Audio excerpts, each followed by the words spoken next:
There's just so much. You're listening to a Mamamia podcast. Mamamia acknowledges the traditional owners of land and waters that this podcast is recorded on. Hello and welcome to Mamamia Out Loud. It's what women are actually talking about on Wednesday, August the 16th. I'm Mia Freedman. I'm Clare Stevens. And I'm Holly Wainwright. And before we get started today, I have a hot tip for anyone listening to this before the Matildas game on Wednesday night, or maybe, just maybe, this Sunday. It's how to deal with the ridiculous feeling of hope and anxious expectation that you have in your stomach right now. And if you don't care at all about the football, feel free to just apply my upcoming wisdom to any other areas of your life. Just call me Yoda. Where I grew up, in the north of England, where soccer is a religion, we have a saying about football, and it's this: it's the hope that kills you. So, friends, to deal with today and tonight, and whatever may come, you have to do something that is completely counterintuitive to the Australian sporting ethos. You have to kill hope. You have to go into this game like this. Well, of course we're going to lose. Because I really, really, really want them to win, so why would they win? Of course they're going to lose, right? That's how you have to go into it. That's what I did last game. And I messaged you guys saying they were going to lose. No, I feel like this is sending very bad energy the Matildas' way. You have to think, England are the Euro champions. They have only lost one game in the 37 they've played under their super female coach, Sarina Wiegman. And when that little hopeless voice says, yes, but that game was against the Matildas, you have to go, shut up, Hope. I know what you're trying to do here. You're trying to trick me into complacency. You're trying to shatter my heart into a million pieces. You're trying to make me believe you're a monster, right? You're a monster, Hope. Until the final whistle blows or that last penalty is in the net, we do not believe. Football is 50% excellent skills, 50% vibes. And those vibes are luck and karma, right? We've all seen it. The best teams in the world knocked out by like a few millimeters, or a ball just bending to do some weird magic thing that it shouldn't be able to do. And that's all about weird luck and karma. And is the team good enough to make the most of those vibes? Absolutely. Will it happen? Probably not. I don't understand this whole... Firstly, we talk about there's two types of people, a radiator and a drain. Clare is a drain. Jessie is a drain. You are a radiator. So you are usually a very positive person. And the second thing, because, you know, the sports stuff's quite new to me. I'm one of the bandwagoners who's just sort of discovered. She says while wearing a Matildas hat. Oh, yeah, I stole this. It's wild in the office today. It is insane. We've changed the name of the website to the Matildas. Someone came in and said, let's do that. And then everyone jumped on and then it was just changed. And it's green and gold. It's great. It's a great day. So I'm very much a bandwagoner, and I don't understand if everyone took that to heart, no one would go to a game. No one would watch a game. No one would Disagree. barrack. No, Disagree. absolutely not. Really? It's like, what I want you to think about, Mia, is I want you to think about the 2016 presidential election. I want you to think about how we all wore pantsuits. Okay, I'm and triggered. we all shared memes about how now there was a sensible woman running the world. I want you to think about that before it happened. You are jinxing it. You are pulling forward the Okay. karma and you're twisting it. A very important note, you can only employ this, I like to call it, it's the opposite of positive visualization. It's called negative resignation, right? You can only employ negative resignation if you're a spectator. So if you're like on the couch with your chips or in the pub with a bit, you can't employ it if you're actually playing. That's a different thing. No. They've got to believe.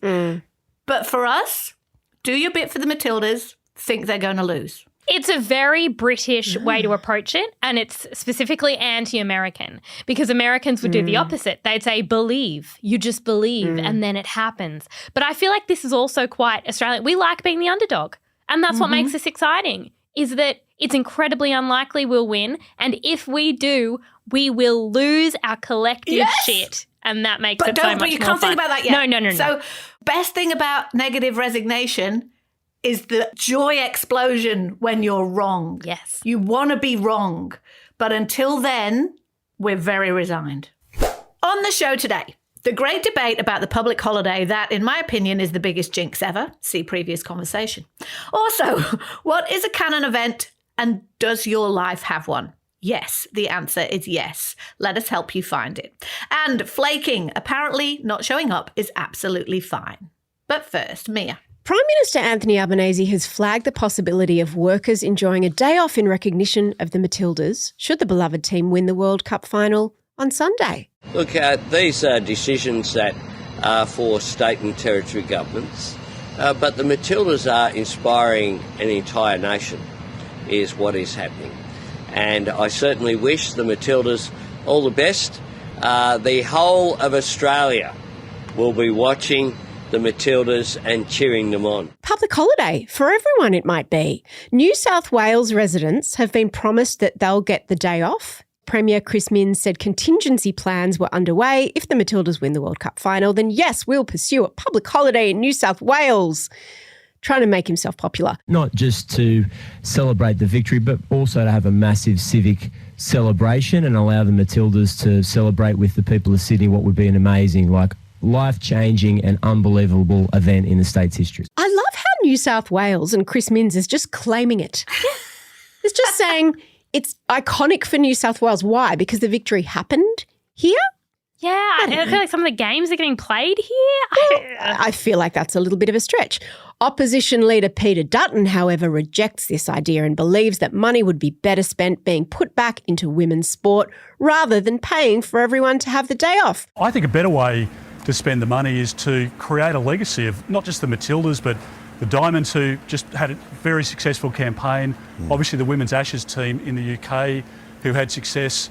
$250 million is what we're proposing to spend on an upgrade of facilities so that young girls at sports clubs and, right around the country don't have to get changed in the car park or don't have to go to the toilet in the boys' toilets or, in the change rooms. And I think that would be a lasting legacy and a great outcome for participation in female sports. And those young girls, I think they deserve better facilities. And I think, frankly, that would be a great legacy for our country. There's a bit of mixed feelings about this. Small business say it's really tough because it will cost big and small business public holiday loadings. It will cost revenue. Some will not be able to afford to open.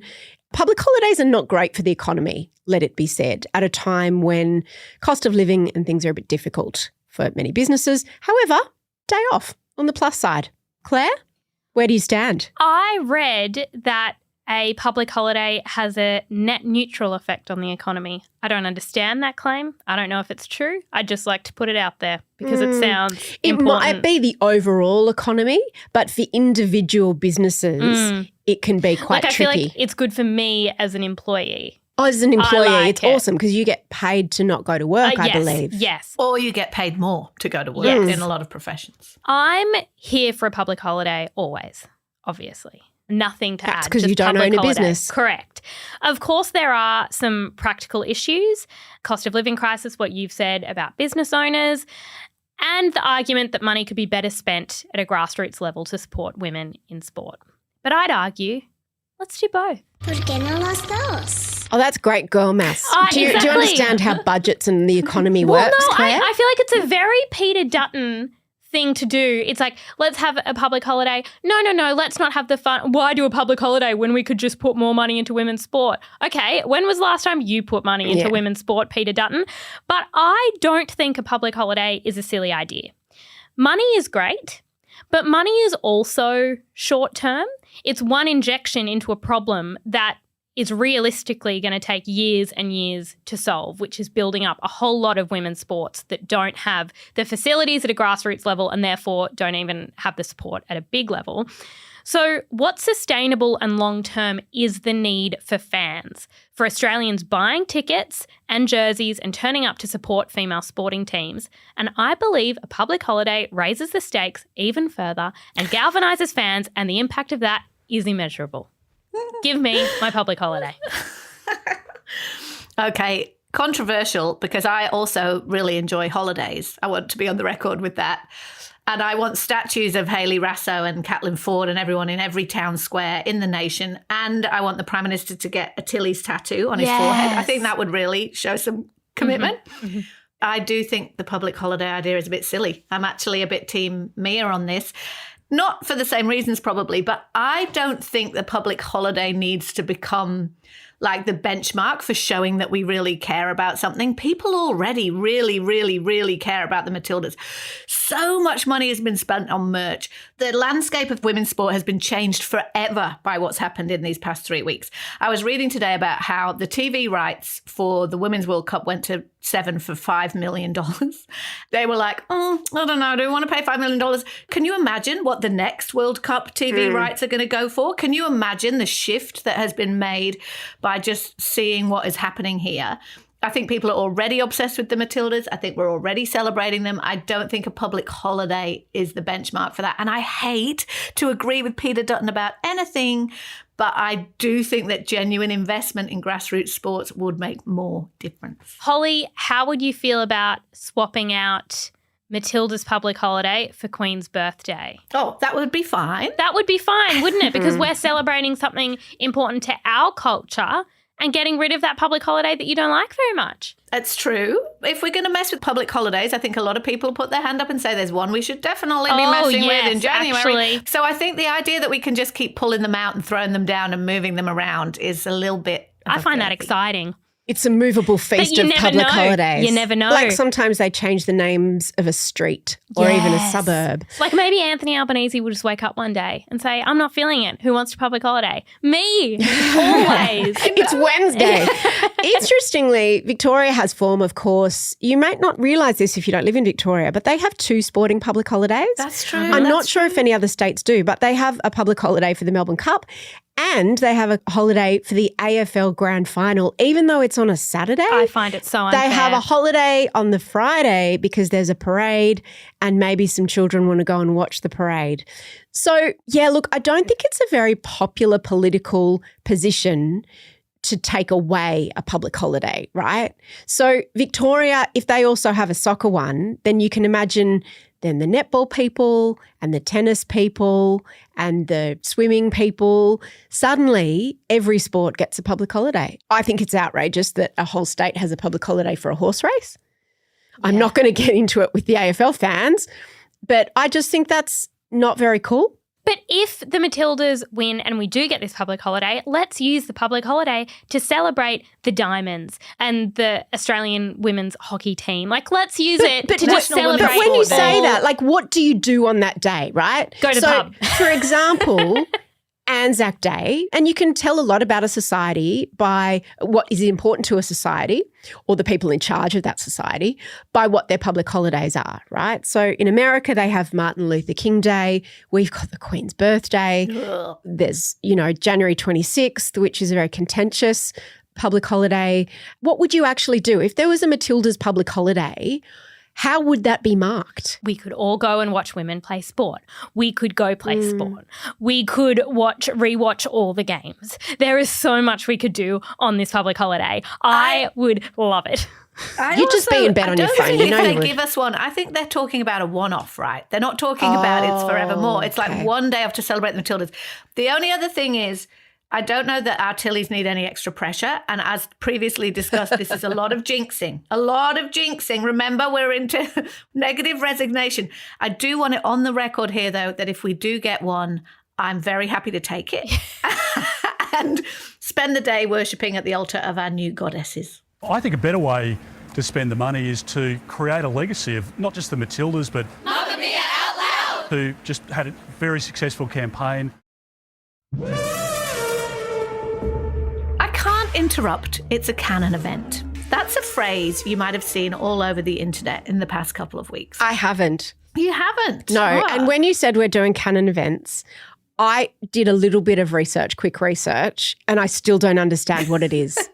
That's lucky I'm here. I'm going to explain it to you. What is a Canon event? What does this mean? I know because I just watched Spider-Man Across the Spider-Verse with my kids. And side note, it's excellent, just like the first one, but it's extremely complicated. Like, I don't know why kids' movies these days, well, not kids' movies, but superhero movies, they are so complicated. Like, just stop with all that. But anyway, I reckon I can explain a Canon event pretty easily. There are lots of think pieces popping up everywhere about it.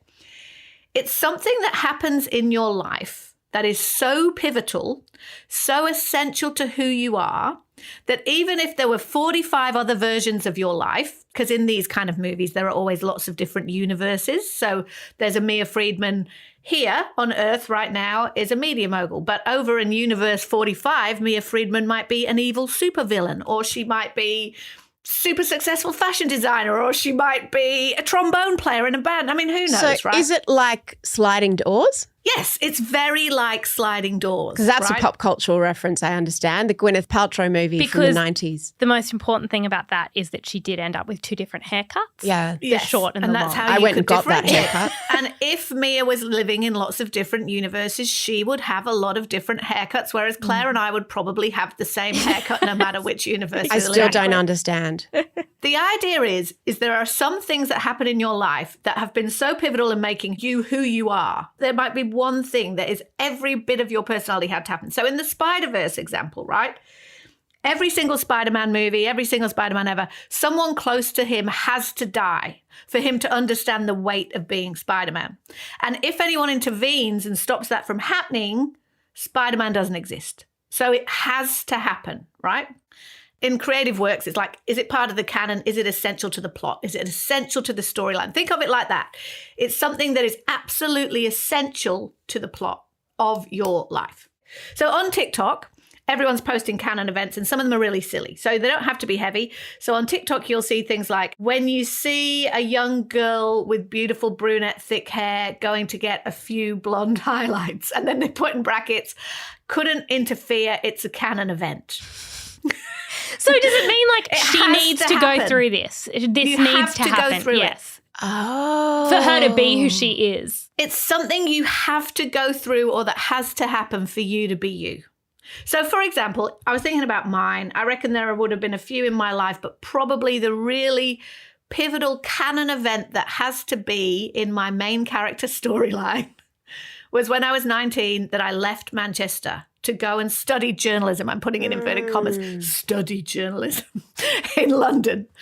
Every single thing that has happened to me in my life since then is a result of that decision. If I had not have made that decision, if I'd have got knocked back from that college, if I'd have decided I didn't want to leave my teenage boyfriend, which I very nearly did decide I didn't want to do that, I would never have had the career I had, met a lot of Australians, moved to Australia, met my partner, had my children, met you lot, written a book. That decision at 19 is the canon event of my life, most likely. Now do you get it?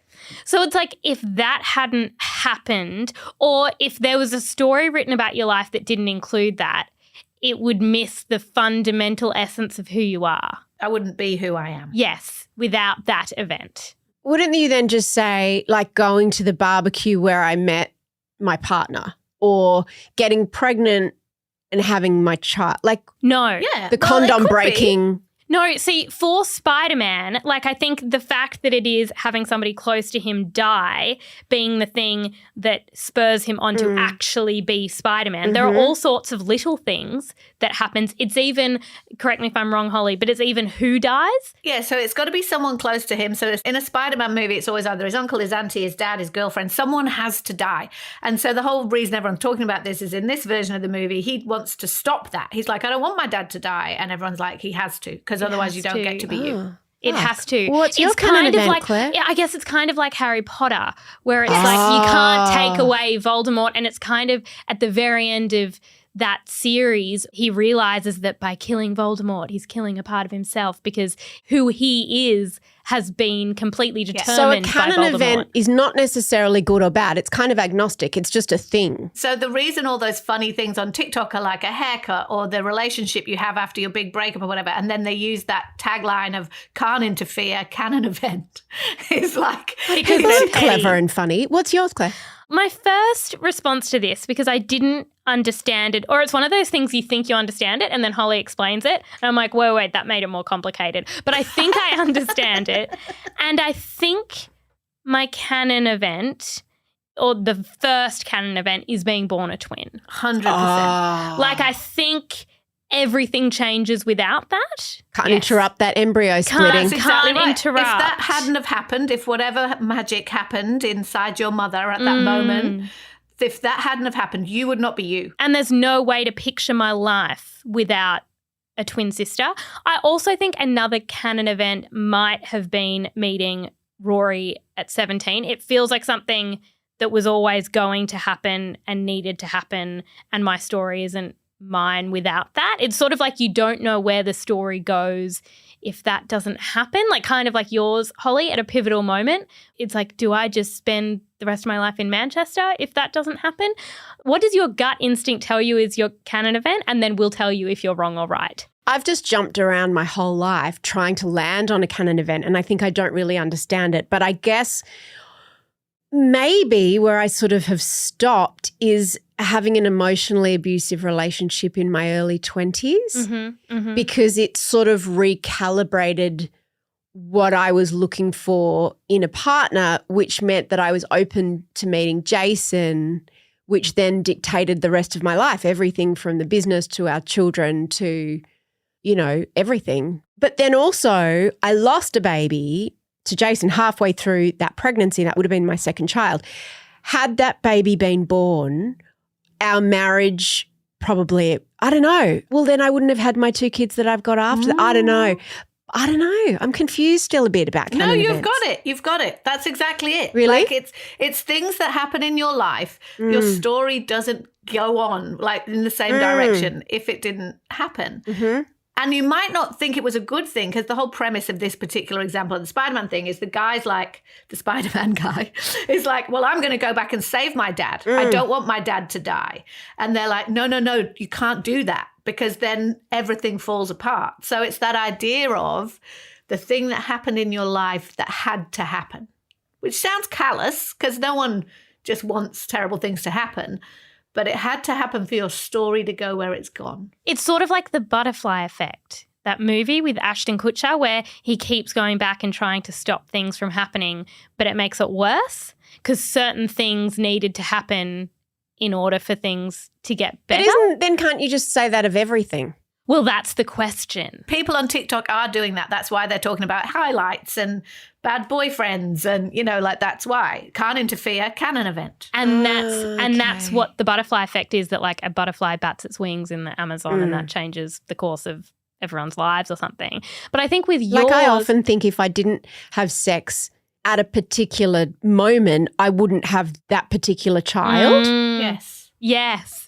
Isn't that weird? Yeah. That's so weird. And I often look at if you've ever adopted a dog, or even if you haven't adopted a dog, any pet that comes into your life, you look at it and you love it so much and you go, this could so easily not have been you with me. Could I have loved another dog this much? Yeah, and Surely where would you have lived? Because you still would have existed, but who would you have lived with? Oh, my God. And how could you have lived without me?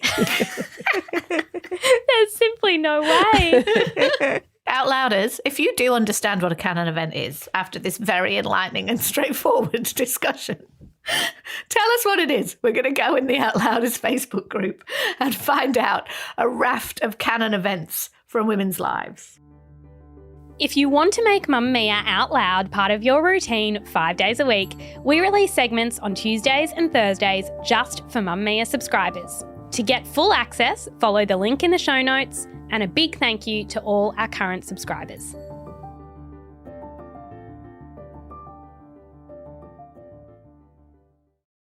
A recent article in The Atlantic called "There's No Shame in Flaking, Embrace Chaos, Don't Show Up" by Ian Bogost has us all debating whether flaking is actually an important and healthy social tool.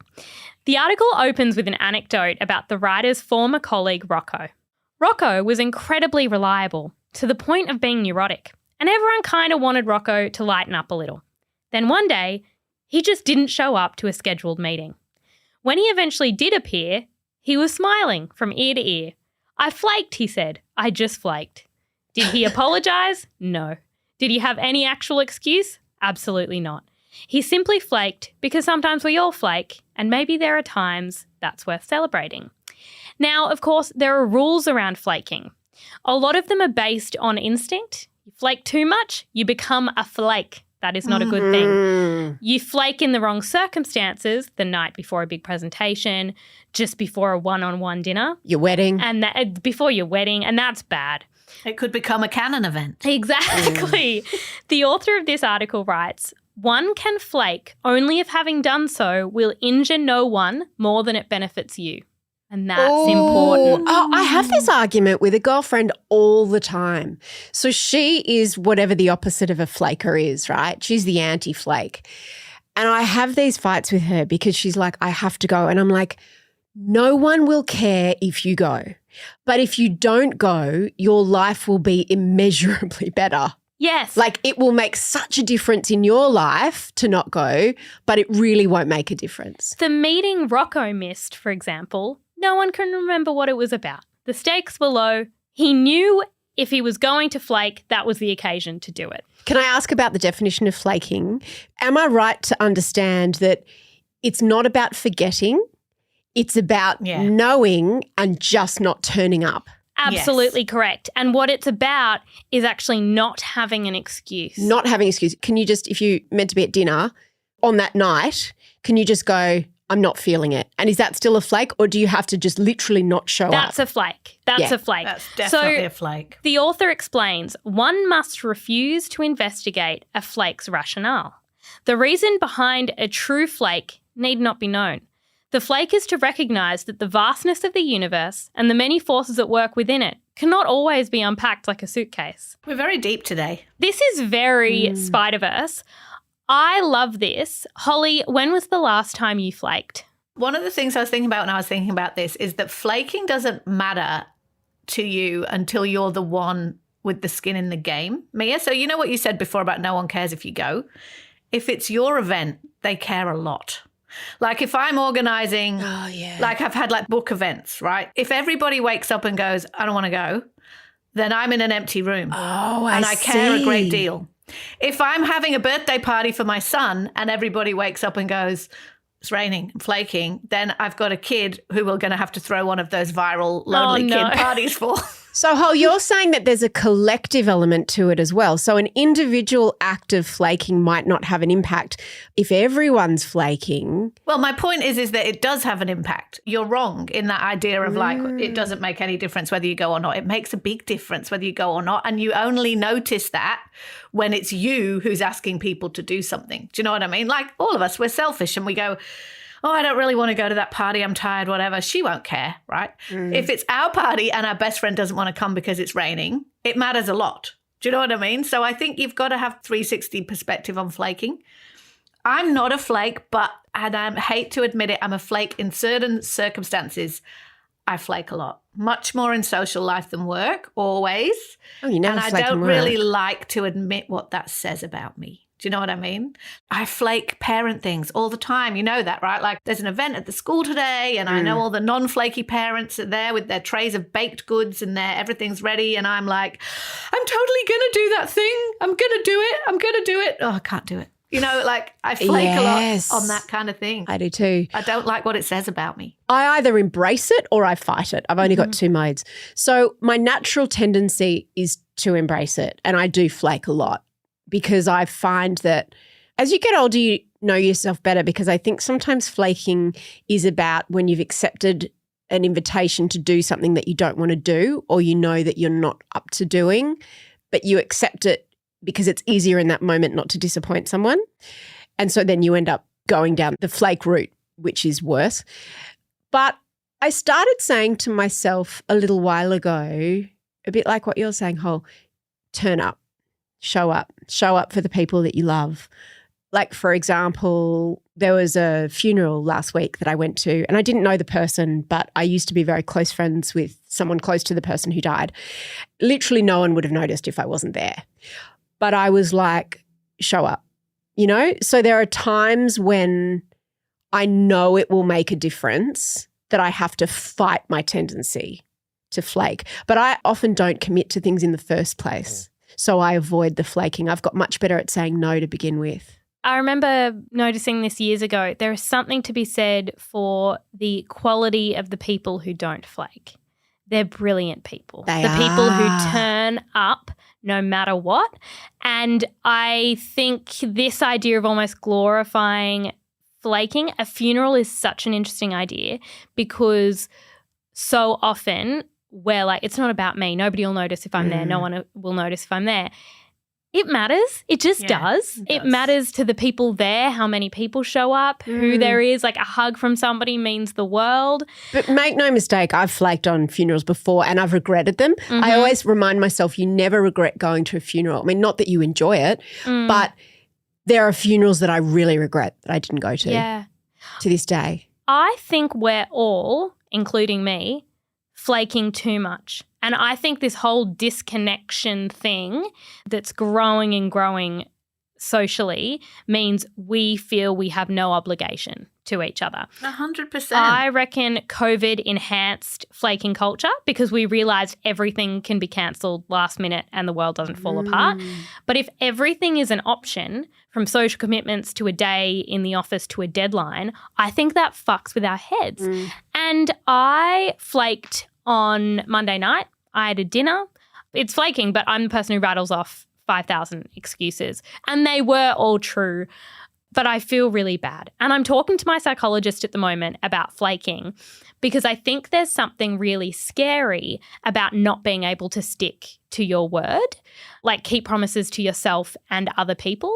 And in one of our recent appointments, she made me cancel a social event in front of her and sit with the fact that the people I was cancelling on were probably pissed, but that it was ultimately a better outcome than flaking 20 minutes before. Yes, 100%. I'm going to go back to an episode from last week where you and I had an argument, which a lot of outlanders have misinterpreted, when I shouted at you about weak language. Oh, yes. And everyone was like, oh, Mia's so horrible to Clare and it's a power imbalance. And because I said, I've experienced both sides of you, too assertive and too weak.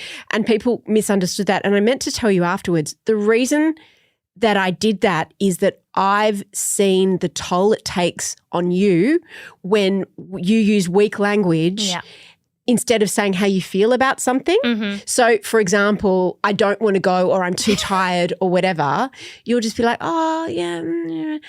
I'll see the toll that takes on you. So it actually came from a protective place. Yeah. Of like actually say what you feel. And I think the solution is probably to get better at being upfront and honest about what we will and won't commit to. And probably in the case of Rocco, it would have been better for him to look at that meeting and say, you know what? That's not a great use of my time, rather than... That's assertive language. But I also think that it was good that he just said, I flaked, because that's the other thing, it's admitting it. But to your point, Claire, about how our acceptance of flakiness is what's wrong with the world, I would agree to a large point, and I think it started back when we started celebrating introversion so much, and we started being like, it's fine to never want to go anywhere, and it's fine to just want to be on the couch every night, and it's fine to say, oh, a cancelled plan is my idea of heaven.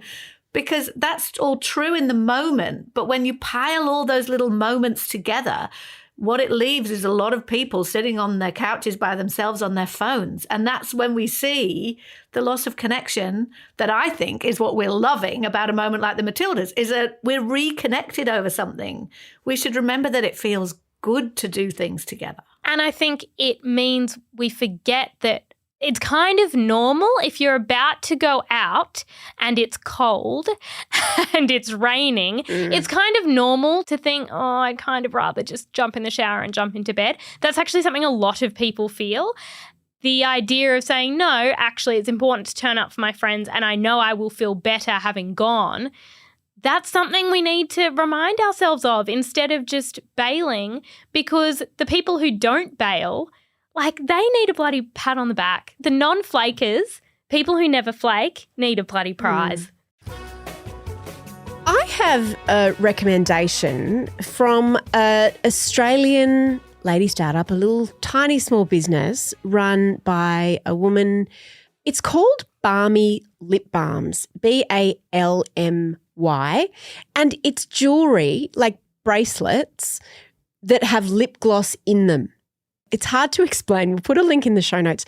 But they're these really gorgeous bracelets in silver and gold, and some of them have got like an evil eye, and some of them are jewelled, and some of them are just quite really simple. And so it looks on the outside just like a bracelet.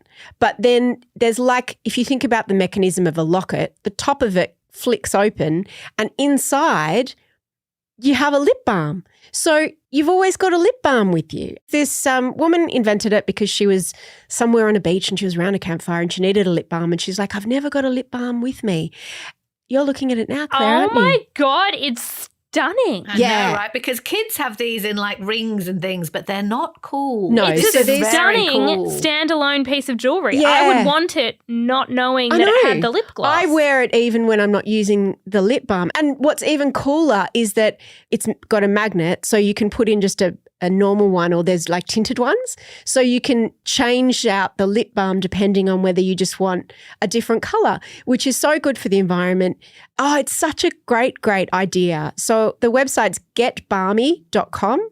BALMY, and they're completely natural ingredients and totally toxin and preservative free, and just a little Terrigal, New South Wales local lady startup.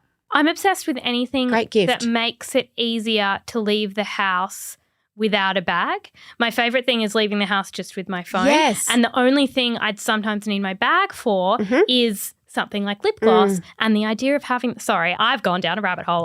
These are amazing. They're around like $50 or $60. So, but you'll have them for like a long time. When you think of how many lip balms you lose, highly recommend. If you're looking for something else to listen to, we did an Ask Us Anything subscriber episode this week and it was great. We talked about Mia's grandma experience and how it's going. I got very honest about how my move to the country has been going. If you want to listen to that, there's a link in the show notes. And if you want to send us a question for the next Ask Me Anything that we do, email us at outloud@mamamia.com.au. Thank you for listening to Australia's #1 news and pop culture show. This episode is produced by Susannah Makin and Tahli Blackman. The executive producer is Talissa Bazaz, and there's been audio production by Leah Porges. Bye. Shout out to any Mamamia subscribers listening. If you love the show and want to support us as well, subscribing to Mamamia is the very best way to do so. There is a link in the episode description.